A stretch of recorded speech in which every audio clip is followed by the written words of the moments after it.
ராமநாதபுரம் எம்பியும் மணப்பாறையுடைய சட்டமன்ற உறுப்பினரும் சேர்ந்து ஒரு பிரியாணி சாப்பிட்டு கோழியை வெட்டி கிடா வெட்டி எல்லாம் சாப்பிடுவது உண்மையிலே ஒரு மத கலவரத்தை தூண்டுவதற்காக ஏற்பாடு செய்கின்றது.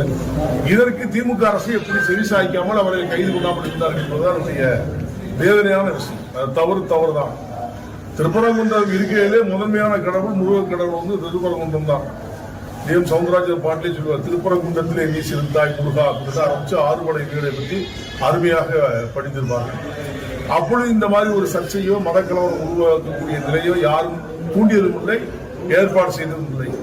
பிரியாணிக்குன்னே திருப்பரங்குன்றத்துக்கு படியில போய் உட்கார்ந்து பிரியாணி சாப்பிடணும் இது சாப்பிடணும் சொன்னா இதே நான் திருப்பி கேட்கிறேன்.